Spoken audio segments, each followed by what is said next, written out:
बिस्मिल्लाहिर्रहमानिर्रहीम। अस्सलाम वालेकुम नाज़रीन, आप यूट्यूब चैनल देख रहे हैं। मैं इमरान खान हूँ। ख़बरें बहुत ज़्यादा हैं, हो सकता है आपको 2-3 यूट्यूब की मेरे वीलॉग्स देखने पड़ जाएं। मैं कोशिश करता हूँ कि मुख्तसर टाइम के अंदर ज़्यादा ख़बरों का अहाता करूँ, लेकिन मुझे आगे पीछे मुख्तलिफ वीलॉग्स करने पड़ेंगे। ख़बरों की नौइयत मुख्तलिफ है और ख़बरें बहुत अहम हैं। कुछ मैं अपने सोर्सेज से आपको बताऊँगा, कुछ ख़बरें पूरे पाकिस्तान में आ चुकी हैं। एक तो नए army chief general Asim Munir ने तब्दीलियाँ शुरू कर दी हैं। तब्दीलियाँ बहुत तफसीली हैं, लेकिन आपकी दिलचस्पी सबसे ज़्यादा जो एक तब्दीली के अंदर होगी वो है जनरल बाबर इफ्तिखार की ट्रांसफ़र हुई है और उनको तैनात कर दिया गया है कोर कमांडर कराची। वहाँ वो चले गए हैं, एक ऑपरेशनल ड्यूटी है। मुझे एक वाक़या भी याद आ गया। मैं जब उनको मिलने के लिए गया एक दफ़ा, मेरी उनसे मुलाकात थी, मुझे बुलवाया गया कि जी जनरल साहब आपसे मिलना चाहते हैं। तो काफ़ी पुरानी बात है, मैं उनसे बातचीत कर रहा था, तो मुझे उनसे बात करते करते मैंने उनको कमेंट किया था। मैंने कहा जनरल साहब आप जाएं कहीं जाके ऑपरेशनल ड्यूटी करें, ये आपका काम नहीं है। ISPR का किधर फंस गए हैं आप? क्योंकि ISPR जो है वो और तरह का काम है, लेकिन ISPR ने बड़े अजीब तरीके से काम किया इस बीच में। और हमने देखा कि यानी हमें मायूसी हुई कई मरतबा जिस तरह ISPR के लोगों ने रवैया रखा जनरल बाबर इफ्तिखार के टन्योर में। हालांकि इस वक्त वो पाक फ़ौज का हिस्सा है, लेकिन मैं ये बात क्योंकि सच है तो मुझे बोलनी चाहिए कि ISPR के कुछ ऑफिसर्स का जो रवैया था वो इंतहाई नामुनासिब था और पाकिस्तान के बड़े सहाफ़ियों ने इस बात की शिकायत की है और लगातार की है। तो जनरल बाबर साहब को मैंने एक दिन ये भी कहा था कि सबका टन्योर और सबका टाइम ख़त्म हो जाता है, लेकिन हम सहाफ़ी जो हैं वो इन्हीं इदारों के साथ काम करते रहते हैं। तो आप अपने पीछे किस तरह की लेगेसी छोड़ के जाएंगे या कैसी याददाश्तें छोड़ के जाएंगे जब आप ISPR में नहीं होंगे? बहरहाल मैं उन्हें गुड लक कहता हूँ उनकी नई जॉब के लिए। अल्लाह ताला उनको कामयाब करे और मेरे अंदाजे में वो एक बेहतरीन ऑपरेशनल कमांडर हो सकते हैं और पाकिस्तान की खिदमत में वहाँ पे बेहतरीन किरदार अदा कर सकते हैं, क्योंकि हर आदमी हर काम नहीं कर सकता। तो ये जो ISPR के अंदर लोगों ने जो रवैये रखे, इनके बारे में मैंने जनरल बाबर इफ्तिखार साहब को बताया था, लेकिन वो कुछ कर नहीं पाए या वो करना नहीं चाहते थे। बहरहाल वक्त गुजर जाता है और वक्त ही बेहतर फैसला करता है। और भी कुछ फैसले किए हैं आसिम मुनीर साहब ने, आने वाले दिनों में भी उनको कुछ बड़े अहम फैसले करने हैं। लेकिन हम गुड लक कहते हैं तमाम ऑफिसर्स को जो नई ड्यूटीज जिनको असाइन हुई हैं, और अल्लाह करे कि वो आइन और कानून की हदूद के अंदर रहते हुए पाकिस्तान की बेहतरीन खिदमत कर सकें। नए आ गए हैं जनाब DG ISPR, क्योंकि मीडिया वालों का ज़्यादा उनके साथ ही ताल्लुक़ रहता है। तो ये हैं जी मेजर जनरल अहमद शरीफ, और हम उम्मीद करते हैं कि वो सहाफ़ियों के साथ और मीडिया के साथ जो ताल्लुकात ख़राब हुए हैं और जितना कुछ उनको बर्दाश्त करना पड़ा है वो सारा कुछ आइंदा नहीं होगा। हम उम्मीद करते हैं कि वो इन चीज़ों को बेहतरी की तरफ लेकर जाएंगे, जैसे हम उम्मीद कर रहे हैं कि पाकिस्तान की अवाम और पाक फ़ौज के दरमियान जो दूरियां पैदा कर दी गई हैं उनको दूर करने में शायद आसिम मुनीर साहब दिलचस्पी लेंगे और वो इसको बेहतर करने में अपना किरदार अदा करेंगे। ऐसे हम उम्मीद करते हैं कि पाकिस्तान के मीडिया के साथ जो कुछ किया गया है उसका अजाला तो अब नहीं हो सकता, लेकिन आइंदा इस तरह की चीज़ें नए DG ISPR हो सकता है कि शायद ना करें। अब आ जाए कुछ और ख़बरें हैं। एक खबर तो मैं आपको सुना दूँ कि बड़े डींगे मारी थी इसहाक डार ने, बड़ी बड़ी बातें की थी इसहाक डार ने। नवाज शरीफ ने वहां से कमान से तीर छोड़ा था, सरकारी जहाज के ऊपर बैठा के एयरफोर्स 1 के ऊपर इसहाक डार को पाकिस्तान पहुंचाया गया वजीर आजम के तैयारे पे, और उसके बाद आकर जी डार से डॉलर डर गया। अहमद मीर ने जमीन आसमान के कलाबे मिला दिया। मुनाफिक आदमी मैं बात ही नहीं करता, उसने कलाबे मिला दिए। ये सहाफ़ी ये कह रहा है, वो सियासतदान ये कह रहा है, कोई कुछ कह रहा है, कोई कुछ कह रहा है। सारे अपनी अपनी कहानी जो है वो ठूंस रहे थे। हर किसी ने अपना अपना जो है वो राग अलाप रहा था, हर कोई बंदा। तो इसहाक डार को ऐसे पेश किया जा रहा था कि इकोनॉमी का कोई साइंटिस्ट आ गया है, हालांकि ये आदमी एक मुंशी है, ये आदमी एक अकाउंटेंट है। ये बड़े लोगों, ताकतवर लोगों, अमीर लोगों के अकाउंट हैंडलिंग कर सकता है, मनी लॉन्ड्रिंग, ये वो फलां धमका, ये इसकी एक्सपर्टीज है। इसको मईशत का क्या पता, इसने तो मईशत पढ़ी ही नहीं हुई। उस बंदे को उठा के मुल्क का वजीर खजाना बार बार बनाया और उसने हर दफ़ा पाकिस्तान का भट्टा बिठाया और इस मरतबा उसको फिर बना दिया। अब वो दावे कर रहा था कि डॉलर आएगा 200 से नीचे, अपने दावे से भाग गया जनाब। डॉलर 200 से नीचे अब नहीं आ सकता, ये इसहाक डार का अपना स्टेटमेंट है। इससे पहले सारों ने जमीन आसमान के कलाबे मिलाए हुए थे। मरियम नवाज इसहाक डार को शाबाश किस बात पे दे रही है कि इमरान खान $125 फी बैरल के ऊपर जो पेट्रोल 145 रुपए में बेच रहा था, इसहाक डार को शाबाश दी गई है कि तुम उससे 40% कम पे पेट्रोल लेकर आलमी मंडी से $75 का लेकर, यानी इमरान खान ले रहा था $125 का और तुम $75 का लेकर बेच रहे हो कितने का? 145 का नहीं, 225 से ऊपर का, तो शाबाश दे रही हैं भाई। फिटे मुंह इस तरह की सोच के ऊपर और इस तरह की ज़हनियत के ऊपर। लोग पाकिस्तान के कोई ज़हनी गुलाम है, लोग पाकिस्तान के कोई पागल हैं, कोई लोग रोटी को चोची कहते हैं। उनको नजर नहीं आ रहा कि पेट्रोल आलमी मंडी में सस्ता हो रहा है और पाकिस्तान के अंदर लगातार ऊपर ऊपर ऊपर और ऊपर जा रहा है। ये लोगों को बेवकूफ बना रहे हैं और लोग बदला लेंगे, लोग इलेक्शन में बदला लेंगे, इसीलिए ये इलेक्शन में जाना नहीं चाहते। थोड़े दिन पहले डार साहब ने बड़ी डींग मारी थी, अमेरिका को बता दिया है कि हम रशिया से पेट्रोल लेंगे और रशिया में पेट्रोल देगा।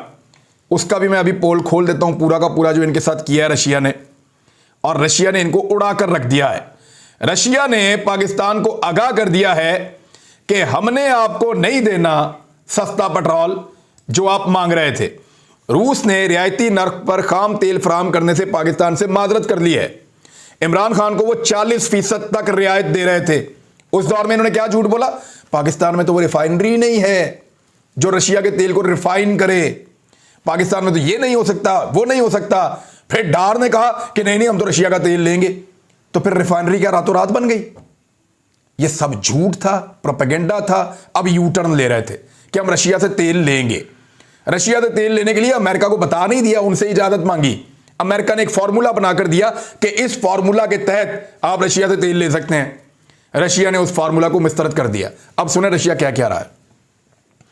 रूस ने पाकिस्तान को खाम तेल की दरामद पर 30 से 40% तक रियायत देने से माजरत कर ली है। पाकिस्तानी वफद ने मास्को में मुज़ाकरात के दौरान, और ये जंग अखबार से पढ़ के सुना रहा हूँ, एमीन आप समझिएगा किसी और अखबार से, इसाक डार के अपने घर का अखबार है, खुद बैठकर लिखते हैं और छापते हैं। यानी अब तक यही हिसाब है ना, PMLN का मीडिया सेल ही वो है, जंग और जियो। तो कह रहे हैं मास्को में मुज़ाकरात के दौरान रूस से डिस्काउंट की दरखास्त की थी, जबकि रूस का मौक़िफ़ है इसके दीगर से सौदे हो चुके हैं, यानी जिन लोगों से हमने सौदे करने थे हमने कर लिए हैं, तो पाकिस्तान की हमें ज़रूरत नहीं है। और फिर उन्होंने फारिग करवा दिया। मुसद्दिक मलिक ने बातचीत की थी, क़यादत की थी। खाम माल की रियायती कीमत पर दरामद के लिए मुज़ाकरात नतीजा खेज नहीं हो सके, उन्होंने आपको फारिग करवा दिया। उन्होंने कहा जनाब वापस जाओ और हमें आप पे एतबार नहीं है, आप धोखेबाज किस्म के लोग हैं। एक्चुअली तो उन्होंने यही कहा है ना, रजीम चेंज ऑपरेशन आप अमेरिका के करने पे कहते हैं और तेल आप मांगते जाके रशिया से। अमेरिका के कहने के ऊपर आप, यानी उस दौर में पाकिस्तान का वज़ीर आज़म कह रहा था कि हमने यूक्रेन के ऊपर रशियन हमले की मजम्मत नहीं करनी, हमने पॉलिसी रखनी है जो इंडिया ने रखी हुई है कि हम इससे बाहर हैं। हमने पॉलिसी वो रखनी है जो बांग्लादेश ने रखी हुई है, हम इससे बाहर हैं। हमने पॉलिसी वो रखनी है जो आसपास के मुल्कों ने रखी हुई है कि हम इससे बाहर हैं, हम इसका हिस्सा नहीं बनना चाहते। बाकी मुल्क भी नहीं बन रहे, हम भी नहीं बन रहे। तो उस वक्त आर्मी चीफ ने उसकी मजम्मत कर दी थी। यानी पाकिस्तान का जो सरबराह था वजीर आजम, वो कह रहा था नहीं करनी, आर्मी चीफ ने मजम्मत कर दी थी। तो रशिया को अब ये चीजें समझ तो आ रही है ना, पाकिस्तान किसके इशारों पे नाच रहा था। तो अमेरिकन इशारों पे नाचने की सजा अब ये है कि आपको अब वो सस्ता पेट्रोल नहीं दे रहा रशिया। तो ये मुंह और मसूर की दाल।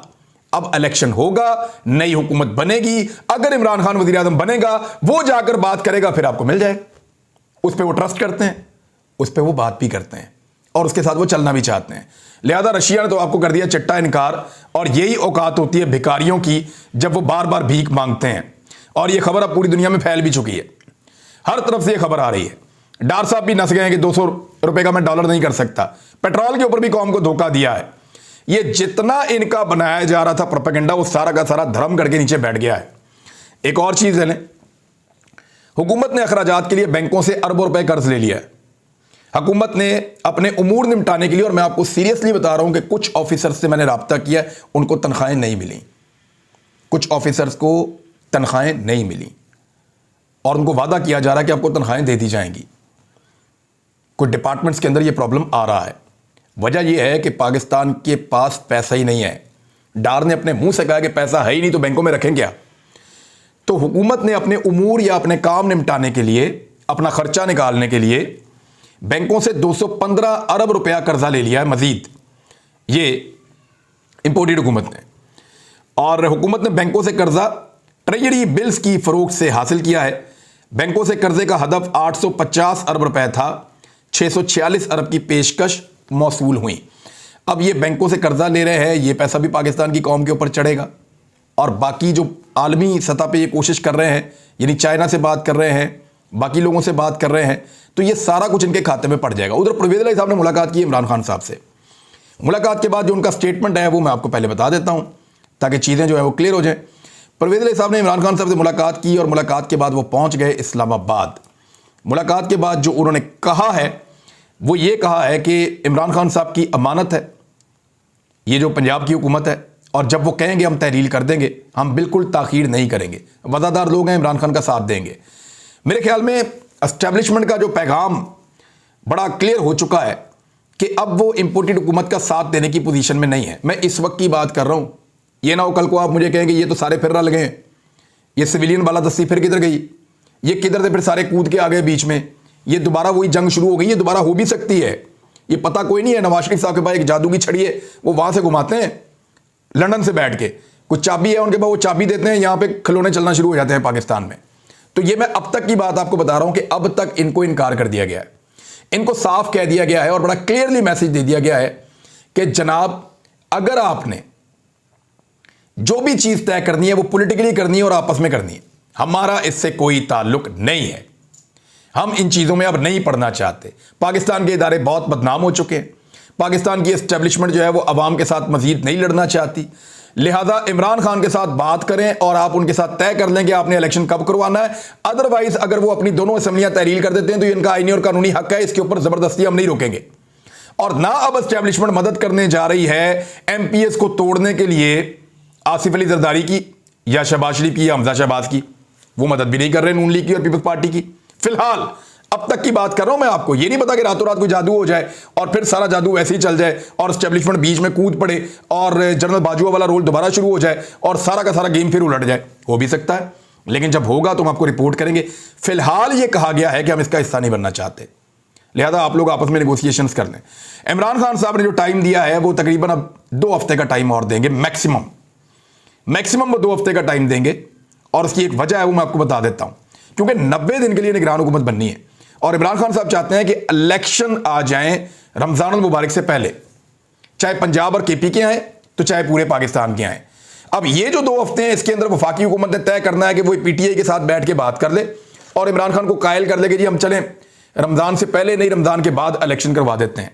वैसे जो पहली उनकी तरफ से ऑप्शन है वो ये है, क्योंकि राणा सनाउल्लाह भी कह रहे हैं कि बात करना चाह रहे हैं, बाकी सब भी कह रहे हैं कि हम बात करना चाह रहे हैं, तो जो पहला उनकी जानिब से ऑप्शन है वो ऑप्शन ये है कि बजट के बाद हम अपनी हुकूमत ख़त्म कर देते हैं, बजट देने के बाद, और उसके बाद पाकिस्तान आम इंतखाबात की तरफ चला जाएगा। यानी सितंबर या अक्टूबर में हम इंतखाबात करवा देते हैं, हमें बजट देने दिया जाए, हम जून में हुकूमत ख़त्म कर देंगे, जुलाई अगस्त और सितंबर 3 महीने के बाद फिर इलेक्शन हो जाएंगे, सितंबर के एंड में या अक्टूबर के शुरू में, जैसे भी आप चाहें इलेक्शन इस तरह हो सकते हैं, ये कहा जा रहा है। लेकिन अगर उस वक्त फिर पाकिस्तान में सैलाब आ गया, क्योंकि मौसमियाती तब्दीलियां तो बहुत ज़्यादा हो रही हैं, तो this is the right time कि पाकिस्तान में इलेक्शन होना चाहिए।